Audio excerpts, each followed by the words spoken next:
But you really have to wonder, did it count against Longzhu just like it counted against the GE Tigers in the first ever LCK final, LCK Spring 2015, that they haven't been able to warm up on this patch, that they are coming in cold when it comes to competitive games? Well, let's focus on the picks and bans for game one. Predictably, we see the Cassiopeia banned away from SKT. I love the Rakan ban because remember, against KT, SKT began that series banning away the Rakan themselves. It was the picks they banned, the Trundle and the Rakan, that they actually played to such great success. And now Wolf is actually drawing Rakan bans. Well, see what the final ban is going to be, whether it's... No, it's not. So I thought the Lucian might come out, but no, it is going to be the Maokai taken away from either Peanut or Antara. Of course, Peanut in one of his 2 games for SKT versus KT did play that Maokai, so can be flexed, but not going to this game. A lot of teams found success against Longzhu, targeting the jungle pool of Cuz, trying to target the rookie. No bans towards the jungle from SK Telecom. Does mean Zac is available. Zac's stronger than some junglers, but not necessarily seen as much in other regions. Guys, please remember, we are on patch 715. We are not on 716 like every other region. 715 with Urgot disabled is our patch today, not 716 with all the mid lane nerfs and the other tweaks to champions. Yes. Well, Ashe is going to be the first lock-in here from Bang. Interesting that we see such a priority. It's only Kalista and Tristana taken away, so Caitlyn was available if they wanted to take it. Against any other team, you look at that and you say that's high priority for Ashe, but remember that Prey is perhaps the best Ashe player to ever live. 11-4 on the season, one of his primary picks, his arrows at World Championships and in the LCK are legendary, and it's interesting to see us return to an old era because Kalista and Tristana, the new Vogue AD carries, were banned away from SKT. Longzhu will return to the Varus for the first time in a long while, preferring it over the Xayah with Rakan banned away. Still has a bow though, Papa Smithy, so we know that Prey certainly able to get himself around that champion. I mean, it's only 7 times played in the regular split as opposed to the 15 Ashe games, but still his second most played. And Gorilla, he's done it. He's taken away the Alistar, and this is going to be the bottom lane that we wanted. Remember that Longzhu, as the higher seed, have the choice of side in Game 1, Game 3, and Game 5. They actually chose blue side, even though SKT have been prioritizing red. Faker is flashing different mid lane champions. He will blind pick LeBlanc. For the second time this season playing LeBlanc, was picked by Pawn against him, you'll remember. A lot of teams have been preferring red side, and I think SKT in Game 2 will choose red side because in the 3rd pick in the first round, you choose your mid laner and you ban away quasi-counters to it. So we'll see what SKT want to decide to try to target the champion pool of BDD.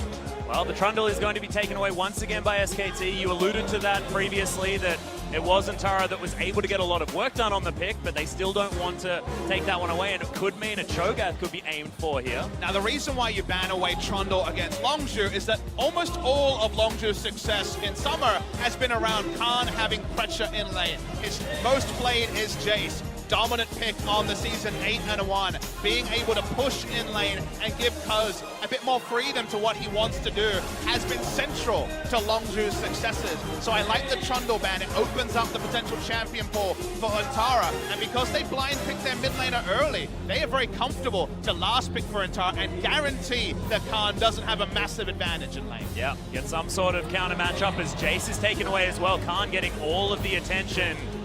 Of course, Cuz's champion was locked in, so unable to take any of that away. But what are Longzhu going to do as far as that final ban? Because it looks like top lane has been, well, it's been heavily punished, but no Zyra. The Ashe Zyra lane is being denied by Longzhu, but it feels like a bit of a step back because Wolf hasn't necessarily been playing those range supports as much. You're right, but you think about why they would ban Zyra in this spot, and it's to give coverage to Varus Alistar. They want lane priority in the bot lane with an Alistar lane, which isn't a trivial thing. Alistar's not the most powerful 2v2 laner. So banning away a lane counter to Alistar means that if they can actually guarantee push in bot, allow the Alistar to roam, like Gorilla has been famous for many years, that could be big for them. Longzhu need to blind pick their top lane. They blind pick Jax against Antara.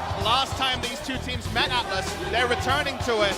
And when it comes to safety, it'll be BDD once again on the Orianna. Safety and comfort, Papa Smith, is exactly what we wanted from Longzhu, to be honest, is to give them champions that is going to settle the nerves on this stage.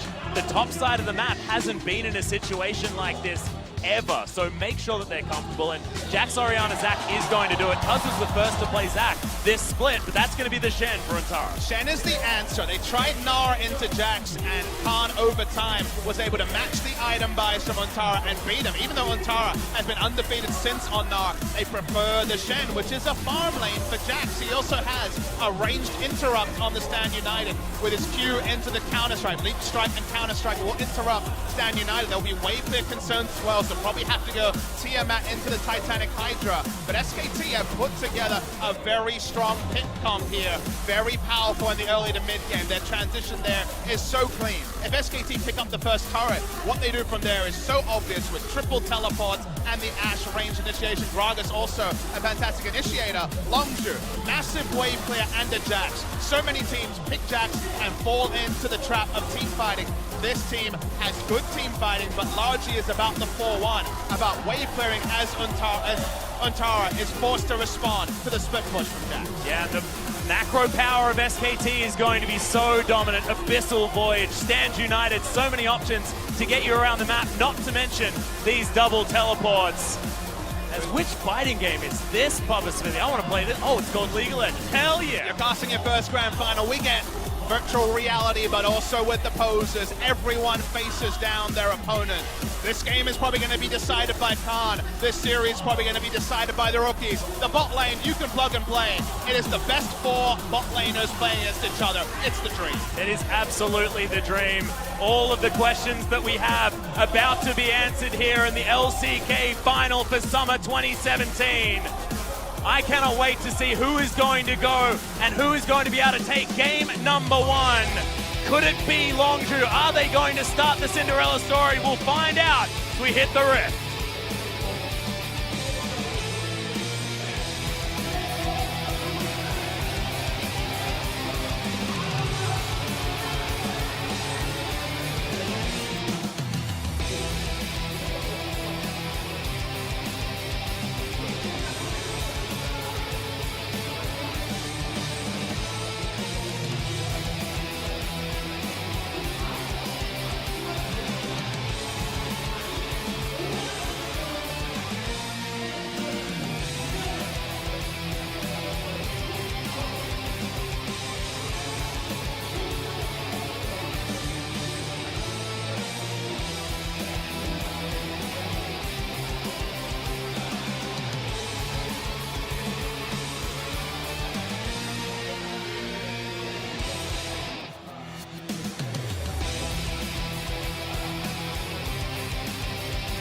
Like we have a couple of moments, Atlas, with a issue before we get into game. Very interesting to see how these comps develop.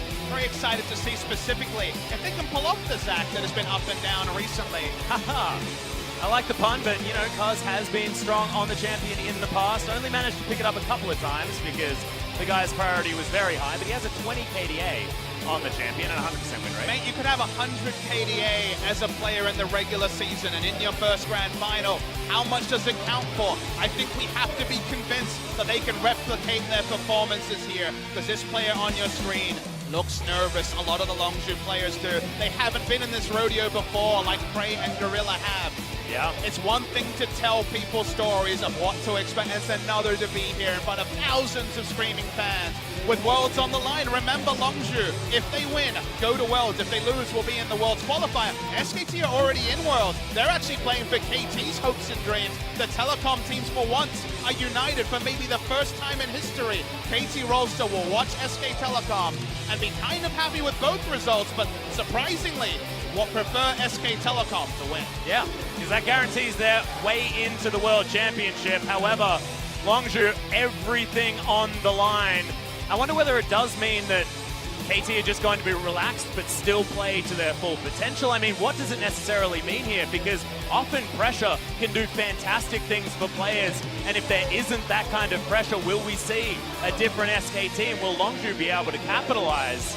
There are still so many questions up in the air that game 1 should give us at least a start in telling. And look, we've had pseudo moments. We've had big games in the regular season, but the reason why I hesitate is that that's in Sungwon, that's in their comfortable chairs. That's somewhere where they've been so many times. This is so different than majestic lighting, all the champions lit up, bands also being shown to the crowd. It's so different. Even for us, it's a different scenario to cast a grand final. And these extra minutes probably aren't helping because all these players are desperate to get into game. But it seems like just a couple of final adjustments before we're able to. Yeah, just to make sure that everything is A-okay. You can see the Longzhu players on your screen right there. Ready to get in to game number 1. Comfort picks all around. Remember, the debut of BDD for this season was the 6-0-5 in back-to-back games against Pawn, against KT Rolster for the first match for this roster. So firsts don't necessarily come too hard for the Longzhu squad. It's just a very big ask when the first time on a stage like this you have to face down the best team in a 5-game series that exists. Best team in form too, Atlas, and finally we're ready to get into game 1. Yeah, here we are under the ref for game number 1 for the LCK Summer Final.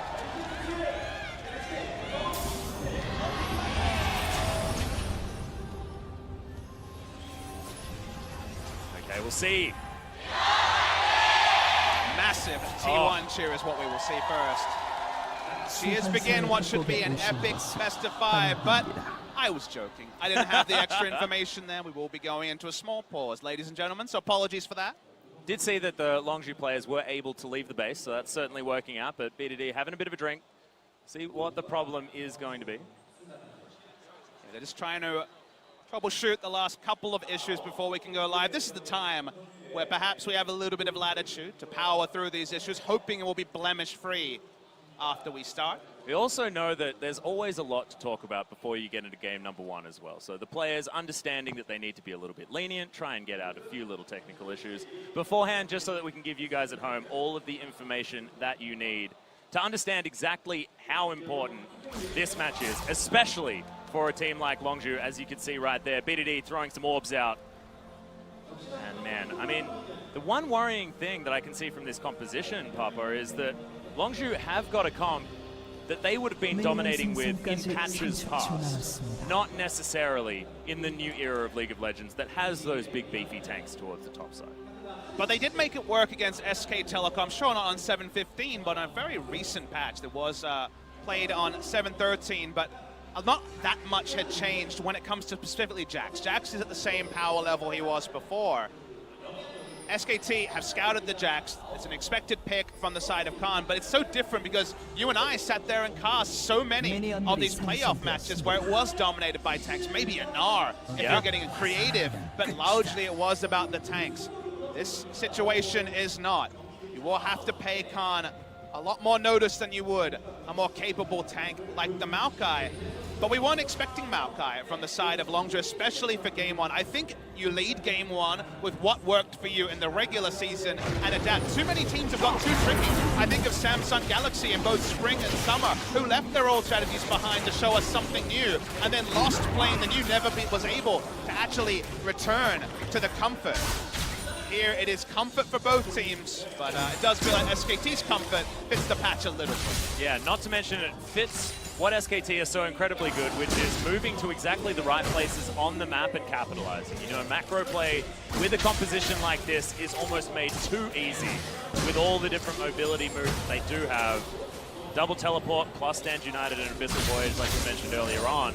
But as far as pushing waves are concerned, seems like Longzhu are able to at least get theirs moving forward here in the middle. I like that you brought that up because, you know, if you actually look back and really, with a fine-tooth comb at the LCK semi-final, lane priority was the thing that changed between SKT in game 1 and game 2, and then the last 3 games of the season as we miss out on a trade, checking out the cool video screen. Yeah, it's a super sweet Ocean Drake, but BDD lost half of his health bar. He's going to be okay. Just pick up your ball. It'll be fine. In the early game, it's not like BDD will have the priority on Orianna that he does after a couple of shops as he starts to work towards both the mana regen, cooldown reduction, and probably some magic resist to be able to suffer through. May even have to rush a Banshee Veil to survive the lane. But like you say, Ignite was taken on Gorilla. The Zyro was banned. They have lane priority on bot side as Cuz and Peanut face off. Peanut actually not deciding to go too aggressive as Antara utilizes the fact that his jungler came out ahead in order to move himself past and force some aggression onto Khan. Khan actually underneath his turret up there towards the top side, but that should bounce back. Shen not necessarily a super pusher here at this stage, but Ontara really flexing his muscles. This is where Longzhu have the biggest pushing advantage from bot lane. Oh, the double piercing arrow, the drink. Max value from that ability. Jax will also have push advantage over the Shen, not this early as Khan allowed his lane to push in due to Zach's slower clear speed. The mid lane is up in the air, especially if the snowball begins. Should note that it is Peanut playing, and Peanut was involved in both those losses against SK Telecom. They ran Peanut Ontara as their top lane jungle configuration on that day. And Peanut was involved in both the losses against KT Rolster in the semi-final, struggling to find his way on the tank jungle pool. This is the one tank jungler he's shown the best performance on. The Gragas has been comfort for Peanut, 5-1 over this season, and also was his primary pick in the playoffs, so he has a lot of experience on this patch making the Gragas work. Yeah, of course, Gragas, an incredibly coveted pick for most junglers here on this patch, and in fact, it was back-to-back Gragas games that Cuz was able to pick up victories against SKT last time these two teams met, so a big pick and certainly understanding as to why it was prioritized so high by SKT, but still Longzhu wanting to first pick the Zac, partly, I could assume, from Peanut's recent performance on the champion as well on this recent patch. Is very, very powerful against some of the picks on the side of SKT, specifically the Ashe. You are no escape AD carry. You do shudder at the thought of being engaged on. A lot of trading here, aggressively coming through from Khan, but not as one-sided as he might want to have liked. He does have his jungler on this side of the map, so a bit more insurance that he's going to be able to get the advantage. We'll continue to push. He's trying to suggest the jungler's not here, because it's definitely, as we know, close to Ontara. Yeah, it does put the ward down, but it's a little bit late. So now Cuz is going to move over, unseen by the ward for now, I believe.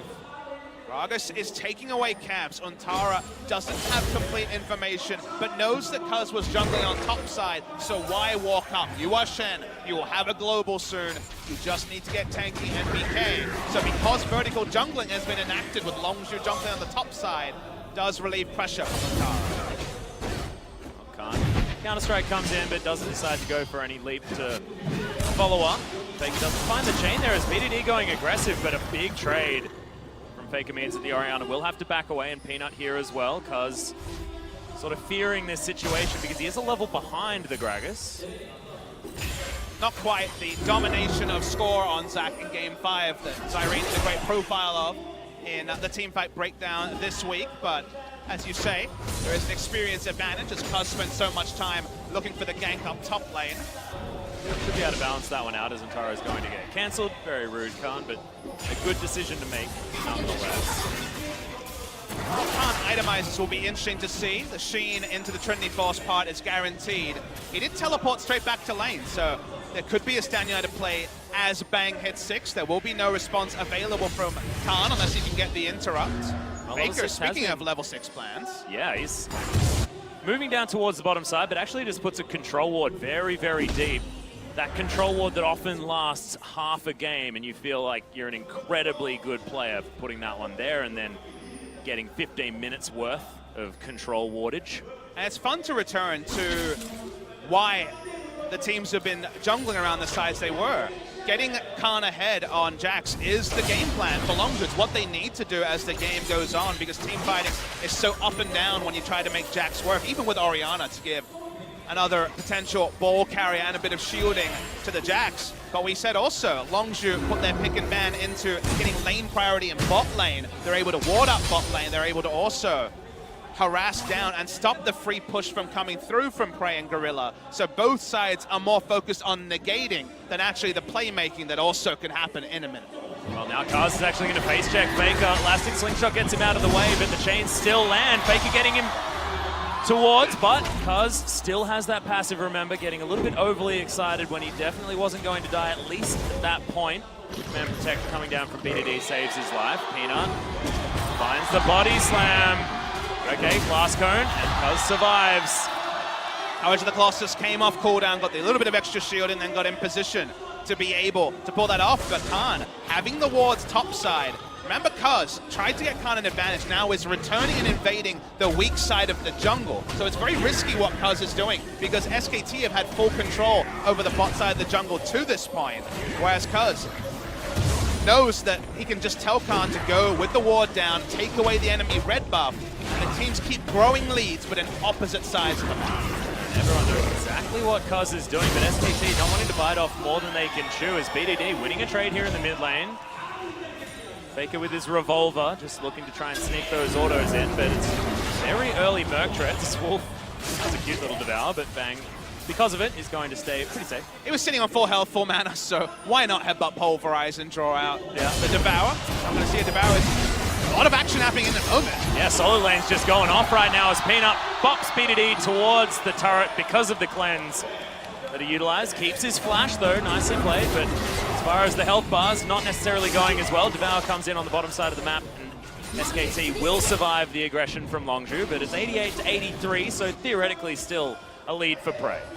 When it comes to engaged supports, famously, Tahm Kench is the answer. Devour is the answer. The single target engage, but Alistar has the ability to get that second CC with the trample and actually stun up Tahm Kench after he devours Sadie carry. So has a few more strategic options when it comes to the actual choice of opponent. Every other engaged support kind of has to focus the Tahm Kench and hope for the best to kill him through Grey health, but you can open up onto Ashe and then use the trample, and the advantage there is that when you make that decision, Bang can't get auto attacks onto the enemy AD carry because it's in the belly, and you do win out on damage trades because of the reality of the trample, giving you extra options. Yeah. Well, at the moment, Longzhu actually is going to head back to base. Prey building towards Blade of the Ruin King by the looks of things. Recurve bow and double longsword there. And Ninja Tabi Rush coming out from the Varus, wanting to make sure that he's able to stay as safe as possible. Body slam on cooldown. Gorilla not going to capitalize on that one, but it saves the Scuttle Crab's life for now. To me, the big story of this game is what happens when we see a transition of power, when no longer is SKT exclusively jungling around the bot side as Longzhu has a control top side, because that's the most likely place where someone will overstep, where someone will make a mistake. Longzhu won't have the same control to allow Cuz to push up, and the pushing lane of Prey and Gorilla might be able to get value or a pick of their own with Cuz on the bot side. So that's usually when things change, that's when the action happens. Okay, action's happening. Speaking of that, Bang is going to flash out of the way of the headbutt pulve, and Wolf is making his way in. Untara makes his way down with the ultimate, but the counter teleport is going to come in. Khan cancels it, and then SKT, they turn it on once again. Flash from Prey. A lot of respect shown by Prey. Yeah. Taunt was about to come off cooldown, but because Cuz was more than a screen away, and even 4 points in Elastic Slingshot didn't mean he could be there when able to pick up that kill. Because BDD had the fast trigger finger, the Captain Jack flash, meant he didn't have to flash the first cast, will have flash available for the second. Amusing that Peanut and Cuz did not spot each other. Ships in the night.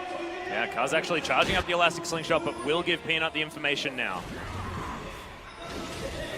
Cuz has not been as well contained as Score was in that Game 5. Has been able to farm decently, isn't as far behind in experience. It's happy news for Longzhu, and this man on your screen is having a gay old time. He's just free farming on Jax. Yep, just having the best time ever. Of course, an understandable position to be in against the Shen. That's a nullifying matchup, if anything. Just wants to wait until late when, it just takes too long to kill him. Questions like that. However, not going towards the Smeb build, going towards more the Sunfire Cave. Not as much battle statistics, so no Titanic Hydra. It does mean he has less wave clear. Sure, Sunfire's decent, but... Ooh, a hula hoop. First of the series, we'll see more of those. First Drake was off screen, but was Ocean being claimed largest solo by Peanut, so that's the first real neutral advantage. We haven't had first blood as we're nearing the 13-minute mark. Things are tense. It's a best of 5. Longzhu, honestly, would be pretty happy with how this turned out. None of their rookies have had those rookie blemishes that potentially can color a series from as early as the first 15 minutes. And their game plan of getting Jax ahead, full marks, A+ so far in the game. Yeah, has been working out. However, I believe that, there were possible opportunities for Cuz up here towards the top side. The last time we saw them with the vision that was gained is not going to find the Elastic Slingshot, but does at least land the Q. Flash. And the Shadow Dash going to have to be utilized by Untara to get himself out of the way. And Teleport actually gained. SKT want this. There's the Let's Bounce. May have actually actually condemned Khan, though, as BDD makes his way in. Thank God the leap was there from Khan to keep him alive, but unfortunately there's no shockwave, and down goes the Zac. They get the flash out of BDD here as well, as Blast Cone is there. Khan still has his flash, but doesn't actually break the tether in time. As Barrel comes in, BDD looking for Faker. Khan here as well, and there it is! The kill with the Thunderlord's proc. BDD's trying to body block the body slam. Oh, there it is! Lands it, gets the stun with the counter-strike as well, and Tara trying to get one back, manages to take down Khan, and honestly, the Yakety Sacs are coming out very early in this final. BDD chasing after Antara, try and grab this kill. Kill involvement onto BDD, massive, he actually hits the shockwave. Yeah, gets another shockwave back. Antara actually likes his chances, yeah, based on out of mana, but with no mana, you've still got the clockwork wind up. I still would have given that to BDD. And that was the first transition of power, which had so much action, but crucially Longzhu don't trade down. And the only loser in terms of CS on their roster, in terms of a large sense, was BDD. So him picking up a kill and assist does help him out after having to just be the soak, I would say, of the pressure around Faker in the mid lane. Early is where LeBlanc succeeds against Orianna cleanly, and he has been forced to be very defensive in his laning phase, something he's used to as he really came into his straps in the summer season. Khan goes and picks up a kill, and that is still 34 CS up, so maybe a small gold lead to SKT, but crucially that doesn't rewrite the story that the first 15 minutes of this game were trying to tell us. Yeah, and now you've got Khan picking up this full minion wave underneath the turret, going to extend that lead even further, closer to that 42 mark. Going to be able to push that wave once again underneath Antara's turret. Try and get some extra pressure down there. Longzhu, their tower looking very, very comfortable on the bottom side of the map. The arrow is going to land. In goes Cuz. This could have all been a bait as prey. 3 damage now. The Devour not quite enough. As the Kidnap comes in, they just want the kill onto Wolf, and they will be able to get it. Antara tries to save his life, but not sure whether he's going to be able to. Faker a long way away. Peanut gives up on this one, but Antara's going to be pulled back with the Q. In goes Gorilla, who's got a pulverize ready. The ultimate's down as well as he picks up the kill. Slams the ground and the Shen. Cuz grabs the kill under bang. The bottom lane destroyed. Antara's going to be taken down, and Peanut to follow. Longzhu, a massacre over SKT. 4 kills for Longzhu. Faker's here to try to answer. Only will get one, will have to back away, so just a single answering kill. This will probably also be first brick in the bot lane with how many people are here. Jack's free hitting on a turret. Faker, he's still smelling blood. He won't be able to answer the turret. Antara can come back with teleport, but it's not enough members. Faker will try to clean up Gorilla, doesn't get him, and it still is a massive trade up, and the bait was enacted by Longzhu. So we saw the first transition of power, SKT ganking top side. That was the first change after giving up the top side earlier. Now we see Longzhu playing bot side, and Bang thought he could take a confident trade like he had so many times with the previous WQs coming through from Alistar. This time, he was punished. We'll see the replay. First gang coming through. He spots the Zac now, and this is where they realize, oh crap, we're boned. We're too far up in lane. There is no teleport available from the LeBlanc. Stand United's onto Bang, but they don't go for Bang. They go for the guaranteed kill first up, and you notice SKT don't respect the turret dive. LeBlanc's returned to mid lane to farm. Faker does not give credit to Longzhu going for the dive, but Longzhu found their regular season victories from aggression, from early rotations. They were similar to KT in that way, being strongest in the first 20 minutes, and that surprised Faker. Yeah, well, they're going to surprise Prey as well here towards the top side. Does still have the flash. Flashes out of the way. The arrow perfectly there as well as the Chains of Corruption. They're going to stop SKT for a moment, but no joy on the gank whatsoever, despite picking up the Summoner spell and the ultimate out of Prey. Fantastic stuff, but it is Prey with an exact timer on his flash available to SKT. The return ganks will certainly be powerful. Longzhu are now putting Khan in the bot side, and well, he's out of control. Trinity Force and Tiamat and Merc Treads complete at 17 minutes. This is even more accelerated than he was against Cuvée a few weeks ago. And just wanders in and takes Faker's blue buff. Now has to go up against Faker and Peanut. And it feels like he's probably bitten off too much. Oh no! He manages to leap over, and the explosive cast is going to put him to relative safety. More lead strikes are going to come in. Gets under the turret, and another Khan great escape. This time doesn't get a kill, but he gets a blue buff. And you know what the crazy thing is? If these almost were happening to Longzhu, what will we be talking about? How much does it mean? What will the frustration be like for the rookies? These are happening to the experienced experienced players, the ganks are coming off for the rookies. Yeah, well, Cuz actually doesn't find any of his buttons, uses the Let's Bounce just to close distance, but now we've got a Shockwave, maybe timed a little bit late, but it doesn't matter. Prey's got enough damage. Wolf now in trouble. It's the double kill for the AD carry. And finally, SKT are going to turn up. It's a huge knock-up though, and Longzhu, they just want more. Triple kill now for Prey. He wants another one, and Tara in trouble. We could have a penta at this stage, but no. Prey's going to be taken down, and Peanut maybe went the wrong direction. There's still 3 members with decent damage here. Stands United comes in, and SKT, they have just saved their jungler in top lane. They want to try and take down the turret. Got a bit greedy focusing there. Probably didn't even factor in that somehow there was no Stand United used. And crazily, it's the rookies pulling off the plays. It's the rookies finding the advantages. And someone like Peanut, who's a surprise to be a starter here, has not been able to block the ganks he looked for. Okay, they're not going to go too aggressive here. Intelligent play from Longzhu, spotting that Peanut was moving up and that the rest of the team had respawned. So they'll take the free turret. Makes it 2-0 in advantage of Longzhu and extends their lead to approximately 5,000. And they've got 9 kills, 3 on Jax, 3 on Varus. The kill distribution, perhaps as ideal as possible. And for SKT, it's only Untara with the gold. And thinking about where this game plan was supposed to go for SKT, we mentioned engage in the mid game. Pick comps in the mid game are usually at their strongest. We also mentioned double teleport against only the single teleport of Jax. They were hoping to actually hold down Jax to the point where Shen and LeBlanc could have taken him in lane, where he couldn't itemize to be able to face both and have a pushing advantage. That hope has really been delayed because there's so much extra gold onto the side of Khan that the ability to play the map, which is what SKT is looking for. Well, we've got extra teleports, we put down control wards, someone's going to teleport on you and pick up kills. Those guarantees are gone from how strong Longzhu's early game has been. Well, Khan is just going to be able to pop himself over after taking away this Cloud Drake by himself.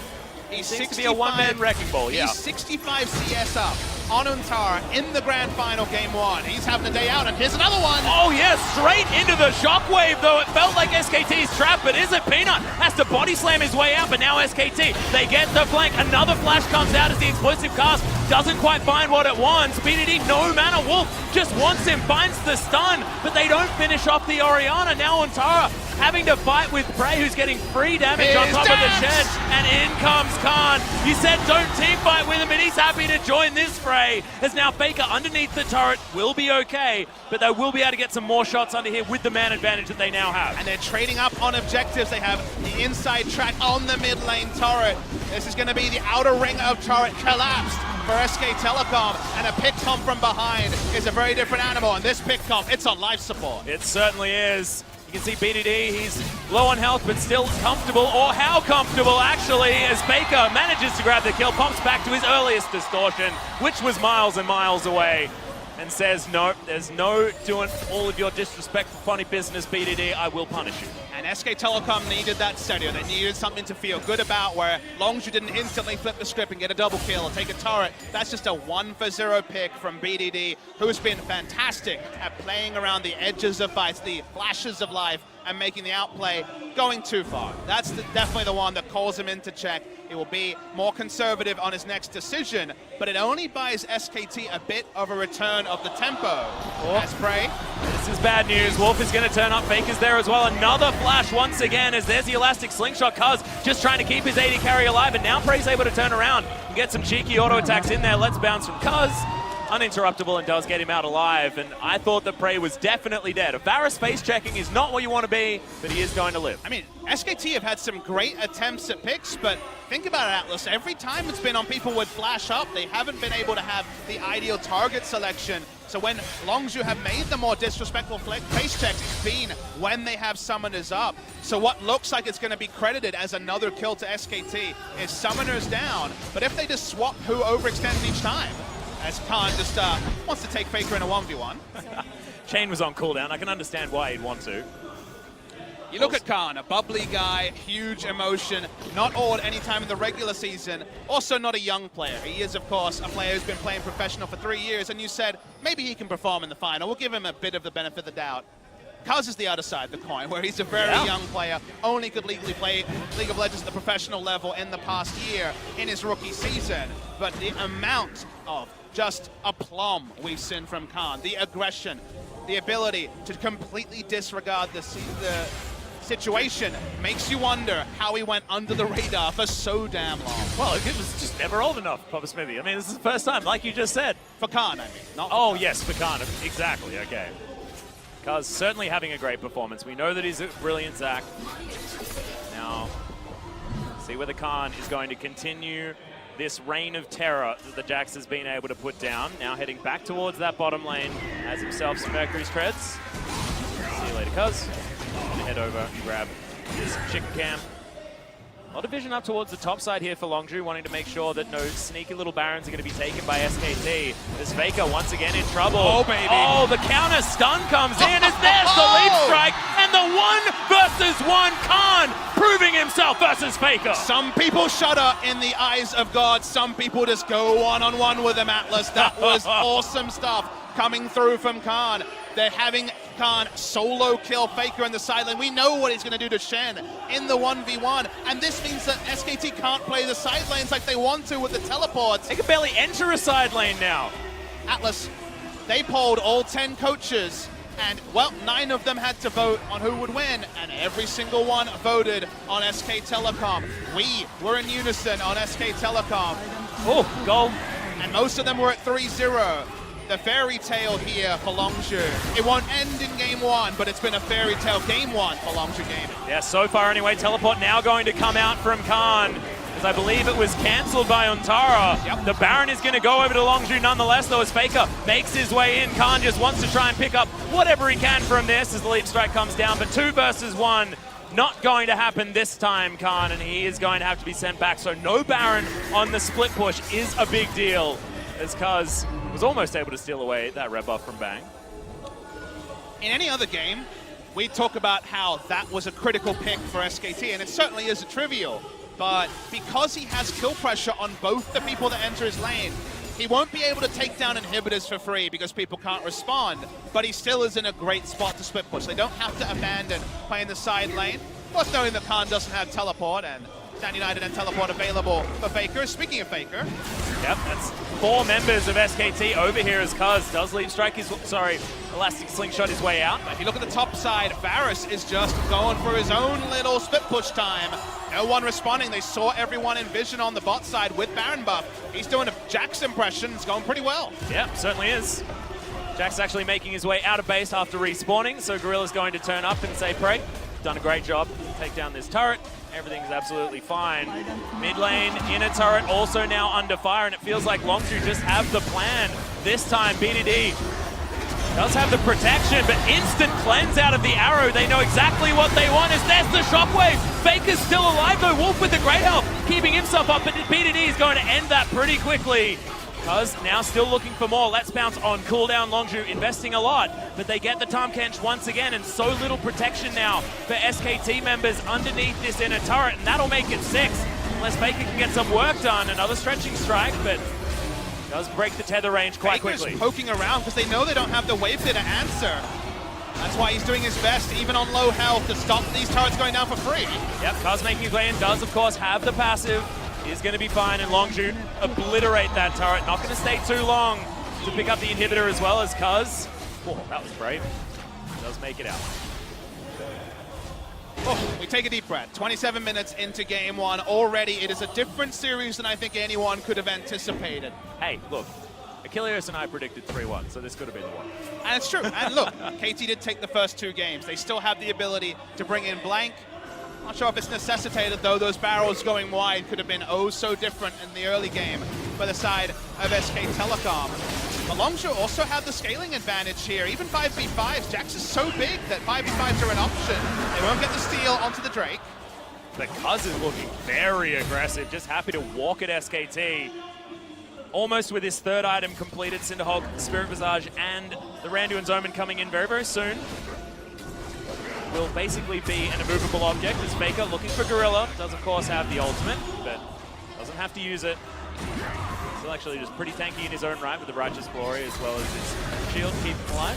Returning to the turret in the mid lane. That has already been down, so they want to pick up the inhibitor here. Kaz has just been frontlining so effectively. Khan split pushing, taking down this bottom inhibitor turret. that means that SKT, if they want to commit to this, they have to leave that inhibitor open, and it's going to be Prey that deals with it in the end with the help of the rest of his team. Orbs from BDD just floating around, and look at this, it feels like it's just confining SKT to exactly where Longzhu want them to be, and this tower is going to fall as well. Gorilla looking for his way in. Oh, it's looking so dangerous for SKT fans. 11,000 gold the lead. So many more items for Longzhu. If Khan gets on top of any of these squishies, he's going to rip them apart, but it just feels so hard to count SKT out at any stage, especially after the gauntlet run. It's a really tense stuff. They want to get a second inhibitor. SKT do not make the second inhibitor their Alamo. They give it up to Longzhu Gaming. They realize that if they lose a fight with Longzhu freshly bought, they will lose game one of the series. They're looking for a better spot, but with how strong Khan is on one side of the map with his teleport up, I don't know how many better spots they're going to get. Yeah. Well, you can see massive control ward vision available for Longzhu on the bottom side of the map, but that's a huge creep wave heading towards the top side. Longzhu might need to take care of that as Guardian Angel now completed on Khan. If there is ever a position in a game that you want to be in, it's exactly Khan's position right now. Being this far ahead, now impossible to kill, at least for the first time. Just going to have a field day. Faker, against the flow of play, is able to take the first turret for SKT on the top side. BDD cleans up a lot of minions, but he's 3 items now in comparison to the 2 and a book for Faker. The leads for the Longzhu players are getting out of hand. We're going to have a bit of time to breathe as finishing the game from here. It's not trivial for Longzhu. They're going to push in minion waves while they try to wait for an objective to take Baron, for example, in 2 minutes. And let's talk about why it seemed likely that SKT to win. There was, of course, the intangibles of rookies and people that hadn't played in playoffs. They definitely need to be mentioned. There's so many young players when it comes to these stakes. Nice smite away by Curse. That there was some optimism, there was not that much optimism around that factor, but it's also that Longzhu's playstyle all season was get Khan ahead with a pushing advantage and have Kaz basically follow his lead. And I just thought SKT would see through that, but with the Shen they didn't really, and the Ash Arrow goes straight into Gorilla. What's that gonna do? Yep, not looking like a whole lot as Wolf is gonna be able to devour up the Ash, but now it's on cooldown and Longzhu wanting to try and find this one again. Double shockwave lands as Peanut's gonna get exploded. Wolf in trouble as well and won't be able to offer that protection, and what they want is this turret. Bang now in trouble, uses the flash, in comes Khan! Massive damage, but Wolf is able to keep Bang alive. Stand United coming down as well, but look at this, there are super creeps smacking down the Nexus, and Longzhu against the flow of play should be able to end it right here. Wolf struggling to defend, Bang, not a lot he can do, and Kuz says, come here, you're mine, your Nexus is dead, and Longzhu against everything, take game one. And you look at their faces, they are not elated. Of course they are happy, but they know there is plenty work to be done. Longzhu got a lot of comfort. They brought back the Jax that many other teams dismissed as a troll pick on this patch. But that allowed them to have a natural advantage in top. Ontara with his options didn't go for a Rumble, for example, didn't go for the Nara that can take Jax apart to the game. He went for the Shen, and they thought double TP with a strong mid game would be enough to take them over the line against a Longzhu comp. There was a lot about the top side, but the top side got monstrously ahead in CS, and Khan having lane priority is what has allowed Kuz to look better than he is to play. He is a good jungler, but when Khan is just pushing relentlessly, it makes Kuz look great. And Longzhu Gaming, the bot side played as we expected. The gank bot lane, where they picked up all those kills, was enough snowball. And Longzhu Gaming, many people, including myself, said 3-0. I think that was a founded prediction, but we hadn't seen Longzhu in a long time. We see Longzhu, and it feels like it's the greatest hits album of what took them to the regular season first spot. And the greatest hits was good enough to beat SKT in at least a single game. Yeah, it was absolutely fantastic. And the thing that I thought was brilliant, Papa Smithy, is that they didn't try anything new. They weren't trying to throw a curveball. This was pure comfort. Every single player having exactly what they wanted from Longzhu Gaming. They haven't been tested yet. Game 2, they're going to be able to throw anything at SKT and see whether they can back it up with a second win. Most teams will look at the patch, chuck the Maokai in the top lane and try to make the best of it, but that's not Khan. His engages are the one weak point of his kit. Him having kill pressure, him with outplay is what Longzhu got their regular season wins on. It's what they returned to, and it's what won game 1. It was absolutely fantastic. Looking over the side of SKT, still some doubts as far as You know, Peanut had some explosive casts that didn't necessarily go the right way, but is it Peanut? What is it that Blank brings to this team that makes them so powerful? Just incredible. But guys, we are going to go to a short break. When we get back, it will be game number 2 between Longzhu and SKT.